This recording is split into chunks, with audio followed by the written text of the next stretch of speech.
Hello and welcome to Spirit Sherpa, the show that helps and encourages you on your journey to unlock your magic mojo. I'm Joshua Radewan, your co-host, here as always with transformational shaman and spiritual coach. Ke- What's going on, Kelly? Where have you run to? Come on. Yes, Oh my God, we just went from WWE to The Price is Right. Oh, WWF. Sorry. It's for The Price is Right. I don't watch it, so I don't know, but that's hysterical. It's WWE. That's where Oh, I is it? know I about got it right the first fun time? characters from. Okay. That's that. See, I don't watch it. I don't know. I thought it was World Wrestling Federation. It was until remember that it was the World The World Wildlife Wildlife Federation. Oh, okay. Yeah, Gotcha. or Foundation. Yeah, they had a fight about it, and the Pandas won. Pandas won as well. They should. Pandas should always win. Yes. I love the red pandas myself. Those are my faves. Although you can't, I know it's like, I just sent my video one of those to my friend the other day. When you meet somebody who matches your weird, you get the hands. So for those of you listening and not watching, we've got our hands up like the red pandas and.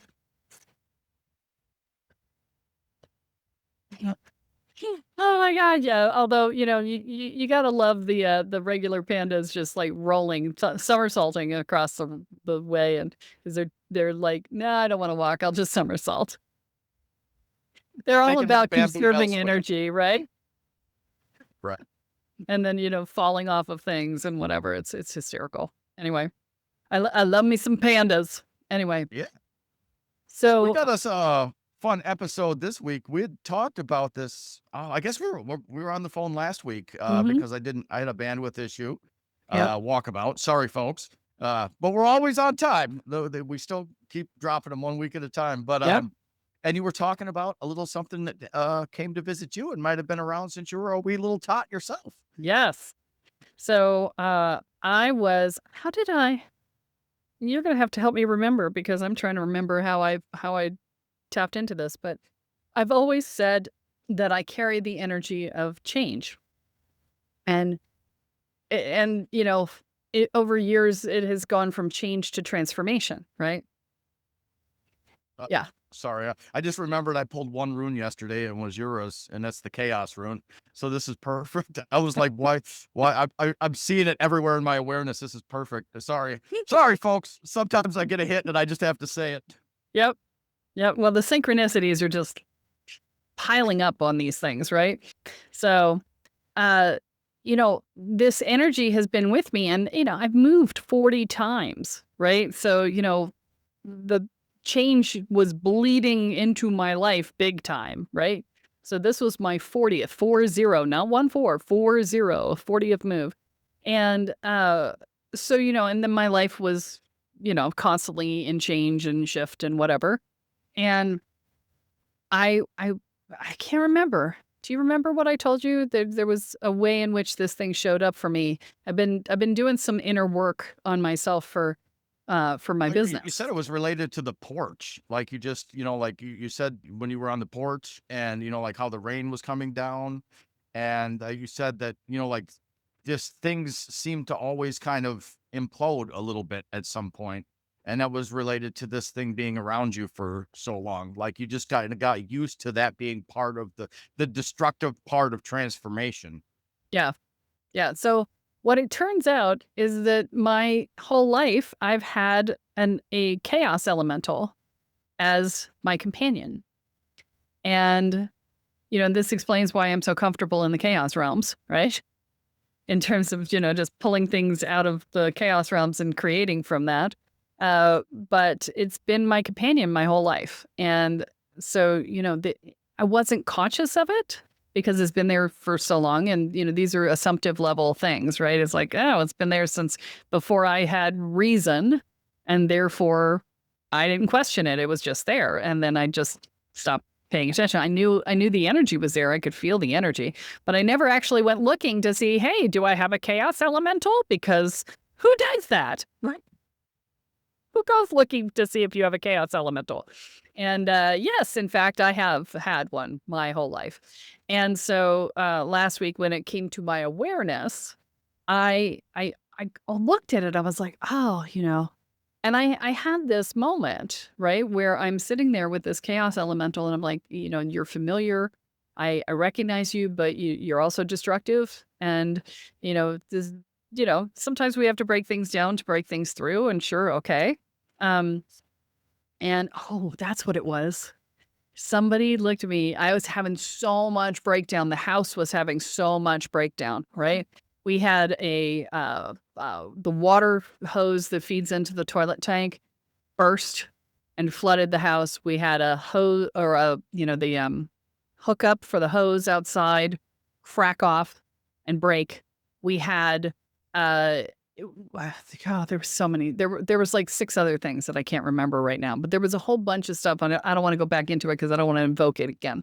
But so many things that were just breaking down and breaking down and breaking down. And I had talked to a friend of mine and I said, yeah, I guess it's just breakdown before a breakthrough. With the amount of breakdown we've had, the breakthrough should be amazing, right? And she said, "Well, maybe you don't have to combine those. Maybe that doesn't have to be the case. Maybe you could have breakthrough without the breakdown." And I was like, yeah, that'd be good. Right. But yeah, it's been my thing my whole life, right? And so I was like, why do I have that?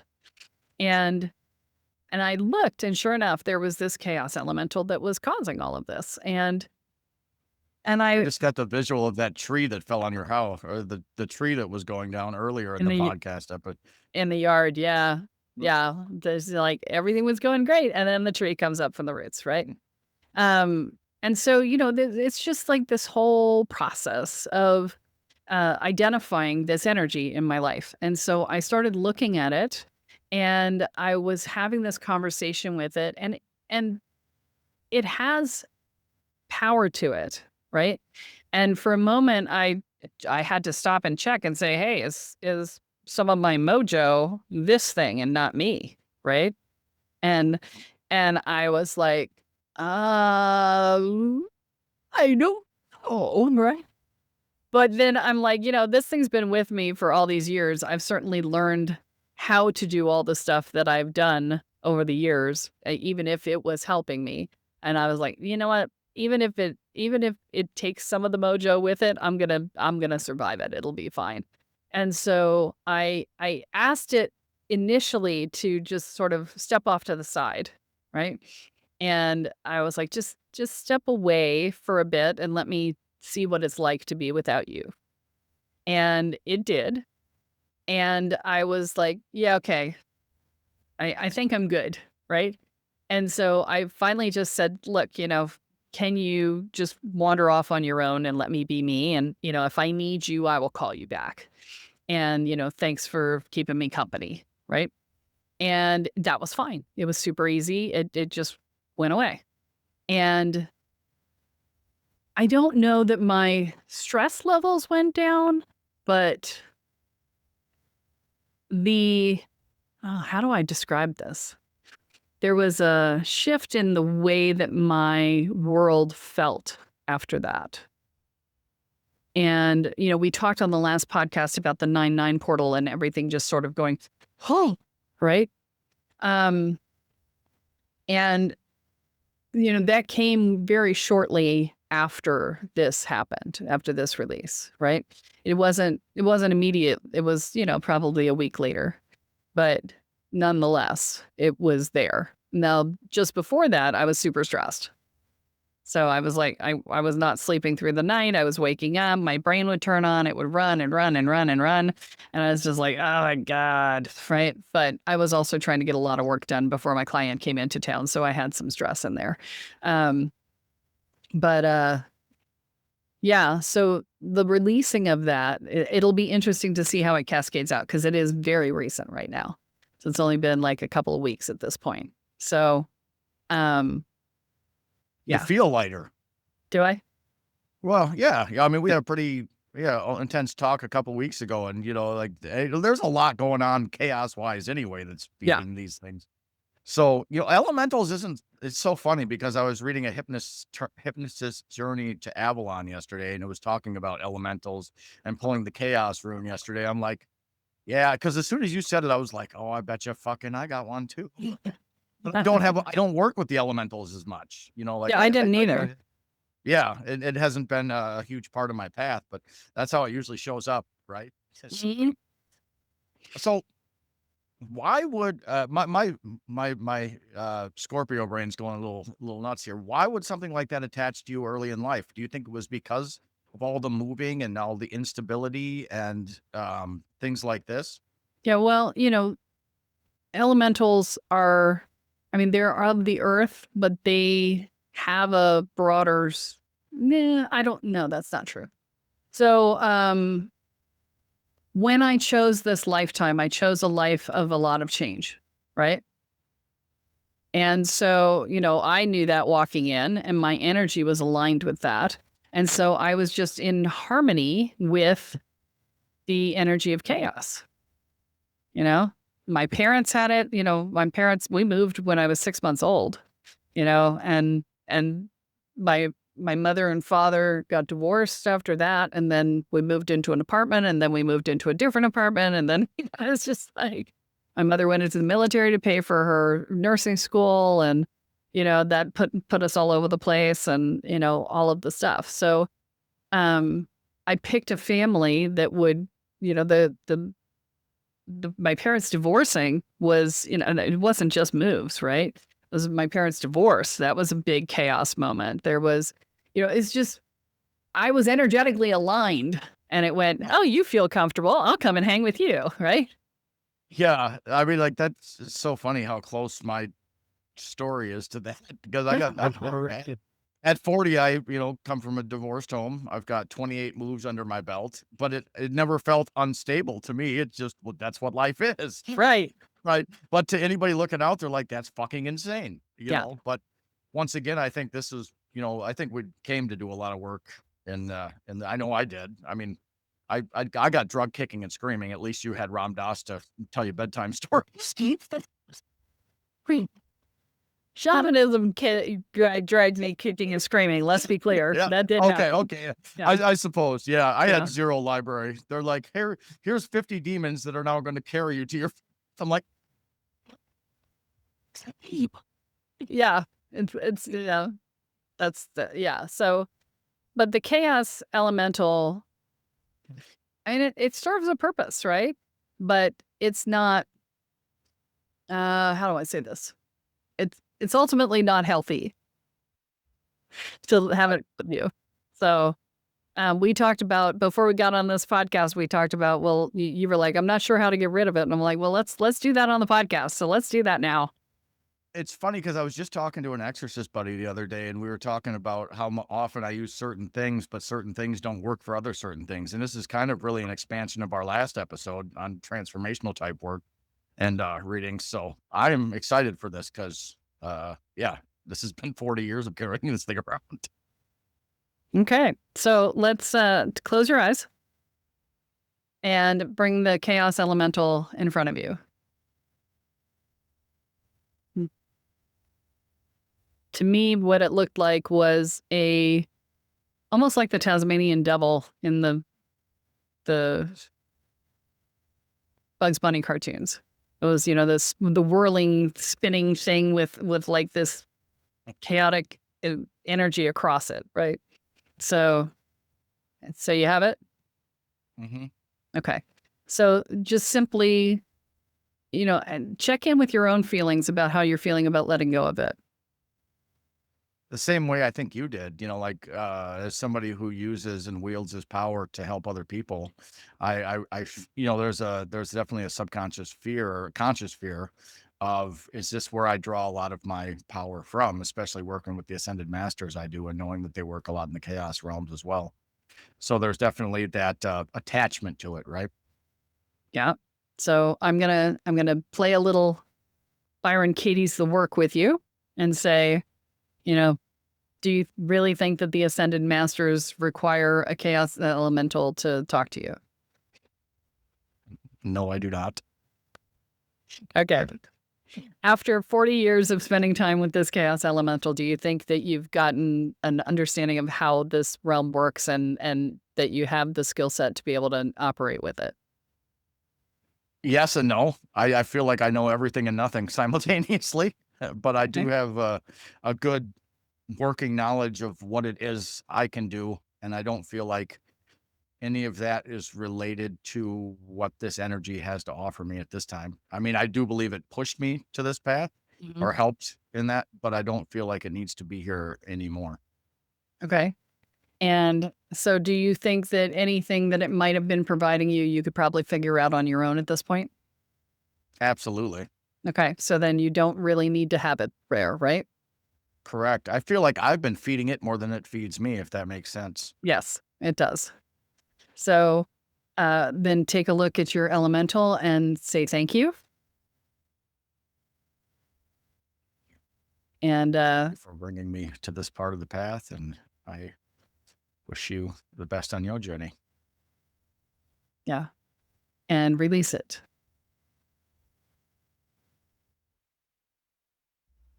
Ooh, Yeah. Wow, I felt that go. I learned Ooh. that from you. Ah, hi. Hi. Give a little shake.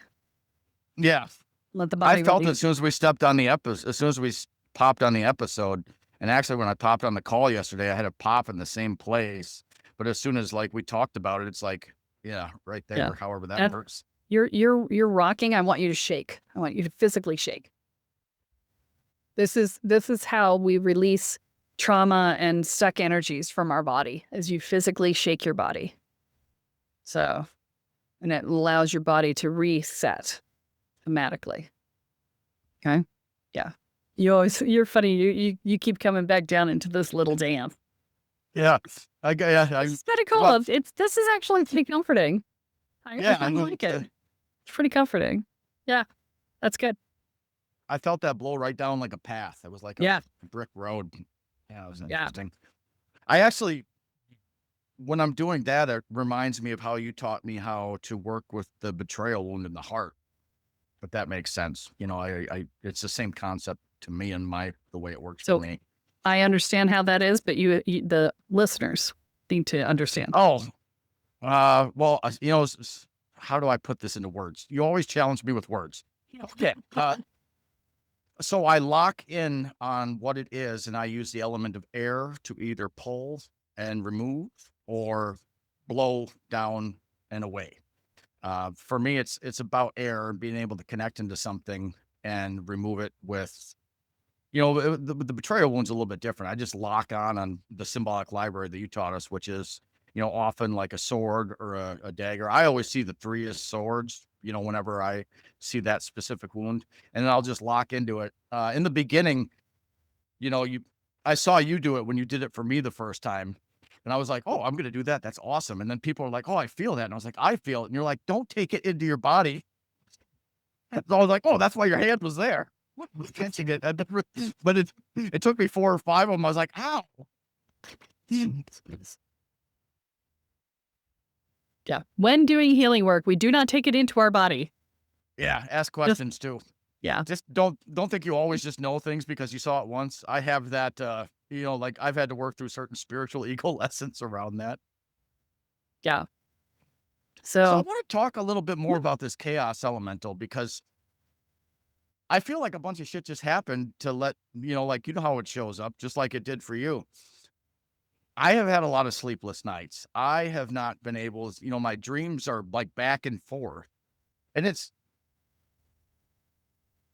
just, it's interesting to me, like, what is it they can manipulate to get your attention or to, you know, like for me, like the thing I got, it was drawing energy from me. Right? yeah. I don't know that I was drawing a lot from it. You know, like it was drawing the energy of transformation to put shit in my way to make me grow, but I felt more drained um with it or Yeah. I felt really drained too in like 2 weeks ago. I was just like dragging ass all the time. Like I kept hitting walls. Like I would do something and then my circuit breaker would kick in, right? My yeah, energetic circuit breaker. And I've got mine set at 50% and I was not going to put it lower than that. But I would be able to work for like an hour, maybe two, and then I'd be like, I got to take a nap right now, you yeah. know? Yesterday I had a cup of coffee. I was like, okay, it's time for bed. Right. We're just not gonna do that today. Yep.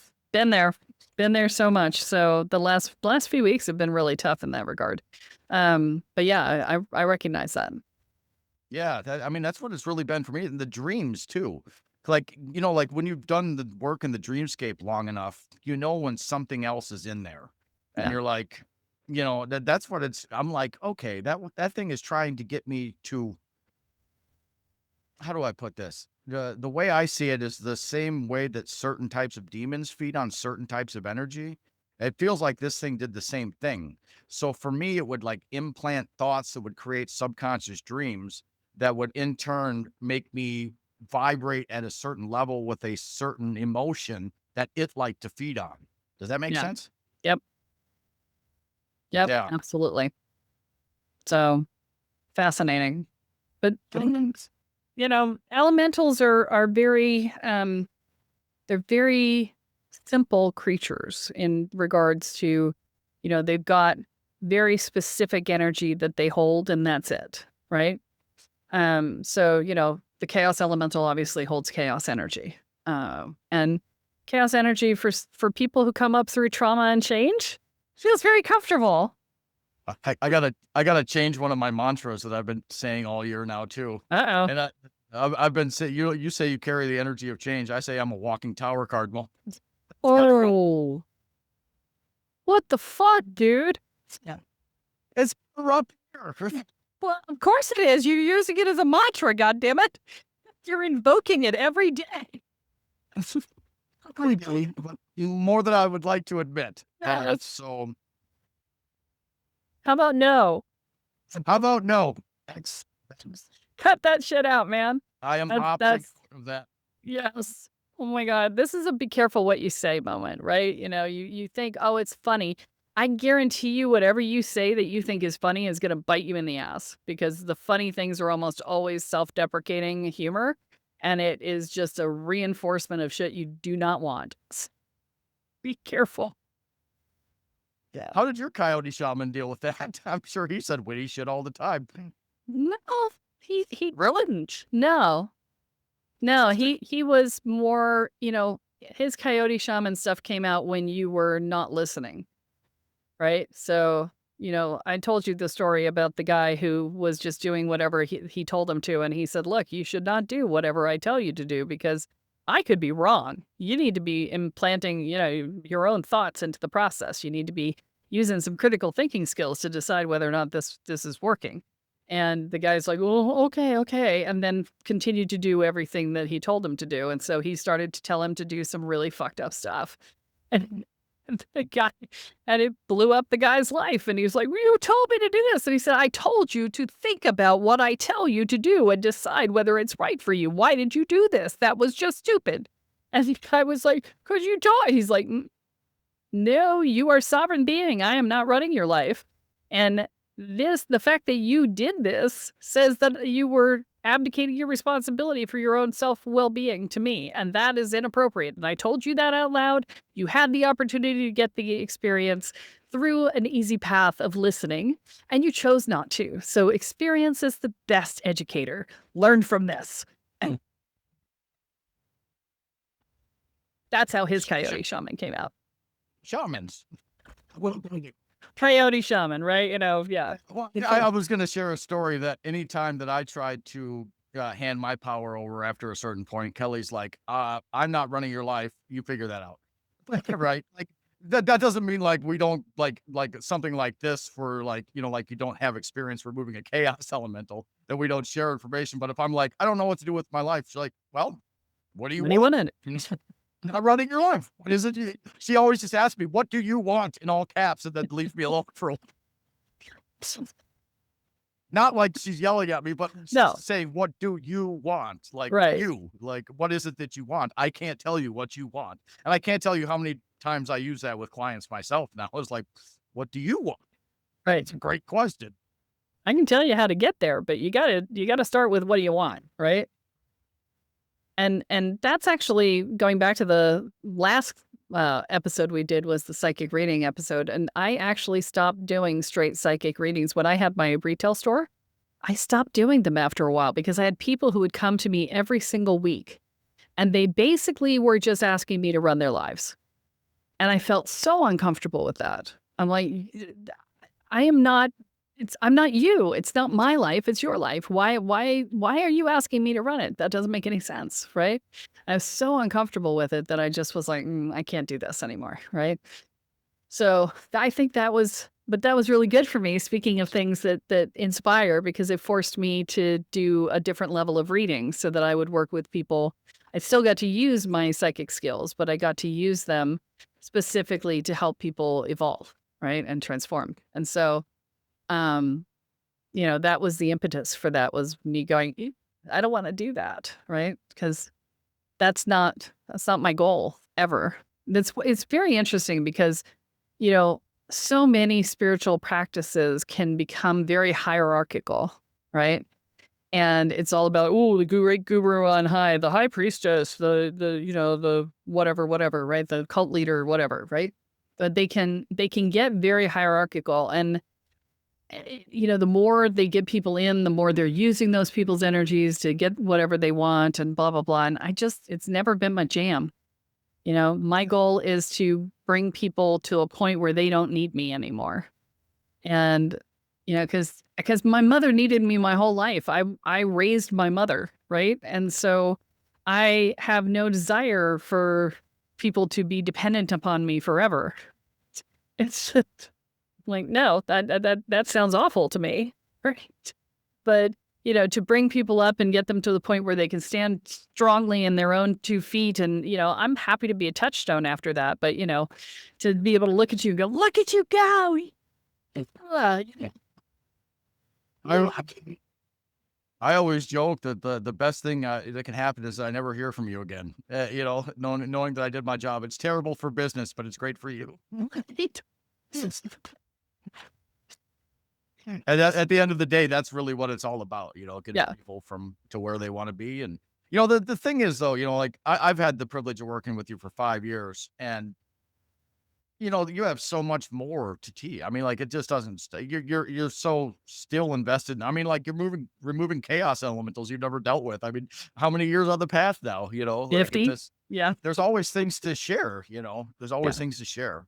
Yeah. It just depends And how far. Not everybody wants to go this deep into the work. right. And And not everybody has to, right? right. I mean, really, once you've gotten control of yourself and you've gotten sovereignty over yourself, that's really as far as most people want to go. I mean, some people Yeah. stop at the point where they're no longer like stressed out and monkeys, right? They stop at that point. Next, and the next group stops when they feel solid and they have an identity, right? And then the next group, usually Since once you the get into the identity next group, comes. you get to sovereignty. And then I would say probably half and half of the people who get through sovereignty will stop. Half will stop and half will go forward. And that's okay. Everybody stops where they are comfortable stopping, right? For some people they've got different priorities. My priority has always been learn as much as I can about personal growth and spirituality and business, because those are my passions, right? But other people have different passions. They don't have to do this path all the way through, right? But if you do it all the way through, you're a damn fine ass shaman. Yeah. I sit with people, like, I've only been on this path, I mean, like, really studying it for 5 years. And I sit with healers that have been doing this work for 27 years, and they're like, how can you do what you do? And I was like, I don't know. I thought, I just had a really good teacher, like, because I mean, like, there's just a level of depth that comes with it. And also, I'm a deep diver, right? Yeah. Like, when I get in, I'm not scared to go all the way in myself. And, I was sitting with, like, the aura and things like that, and what attracts, what is magnetism, right? And one of the things I landed on, it was because of all the traumas people like you and I went through early in life, Mhm. and being able to overcome that. Like, you can read that in a book, but it ain't the same. Mm-mm. Right. And when you can go through it, learn the lesson and walk through it and then integrate it into your aura. I think I just touch elbows with people and shit shifts at this point, and it's because of that energy. Yeah. It's just, people always say to me, you're so magnetic, you don't even know it. And I'm like, I just, I'm just doing my work. I'm just doing my work, and Yeah. that's it. It's every day, I mean, not every day. I've actually 5 years into the work, I've finally taken integration for 2 or 3 weeks and haven't done any assignments. Which is, in fact, doing your work. Come on. No, Integrating it is part of the work, damn it. I finally got it through. Yay. I think about a month and a half ago, I was doing that ancestral curse removal, and you're like, "This is your integration week." I was like, "Honey, what is this?" Integrate. Yeah. It's always entertaining. But, and it's so funny because you and I tease a lot about this.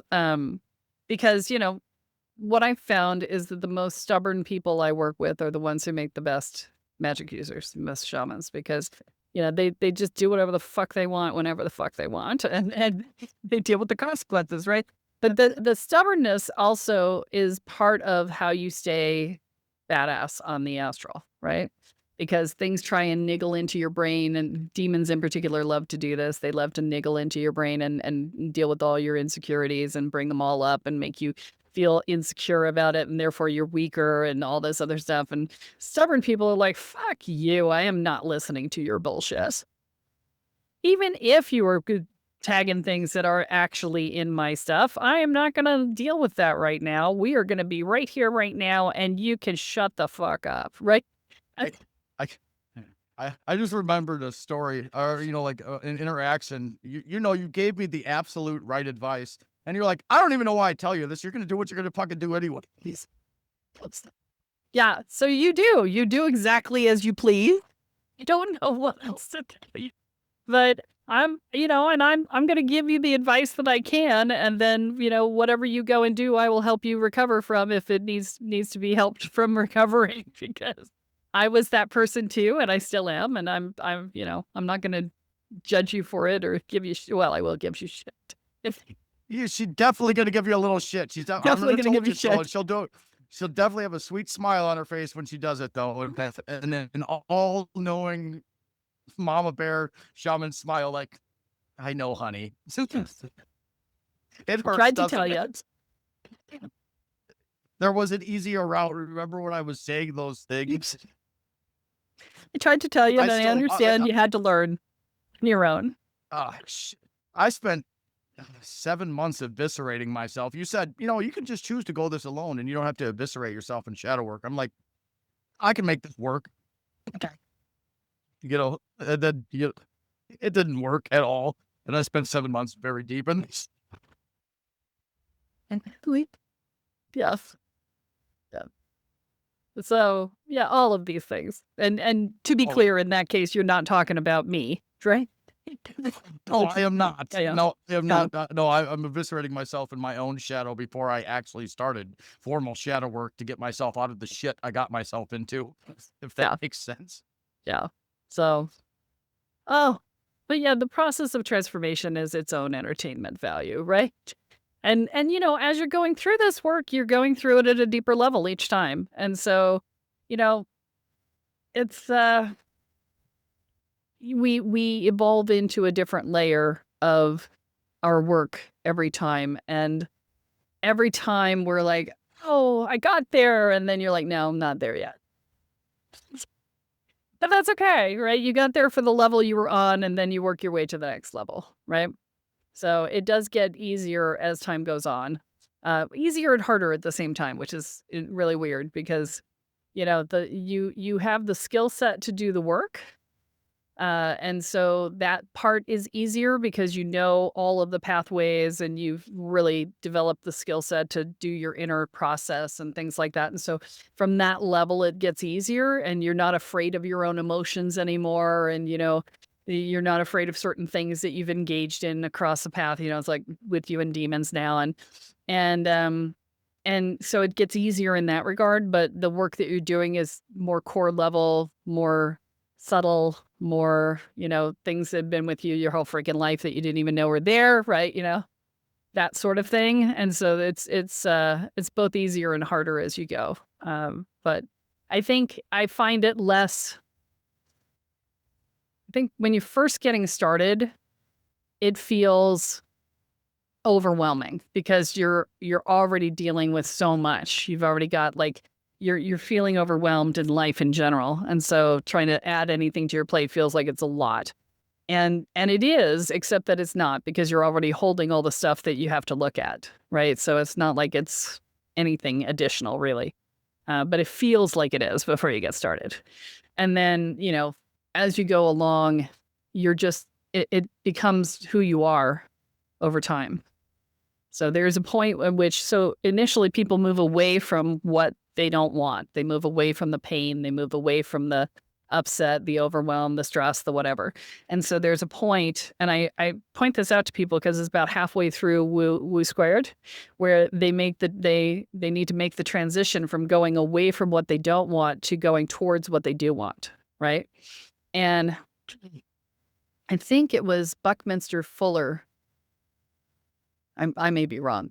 Somebody said at one point that 90% of people go away from what they don't want and 10% goes towards what they do. And, that is a function of how much of your own stuff have you dealt with, right?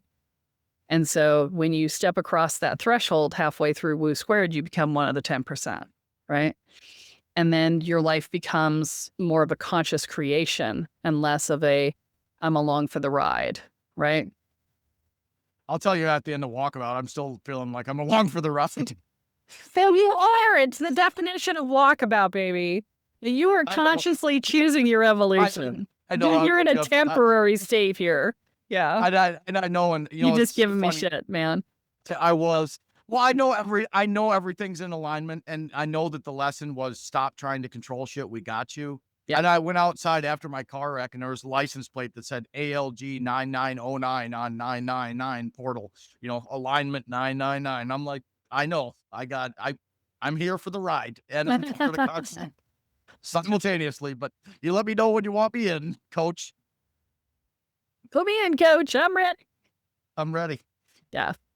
All right. So I think we've basically run the gamut on this one. So guys, please remember to like, subscribe, and share. We really appreciate your help in that regard. And remember that what you focus on expands, what you intend is what you create. So choose wisely.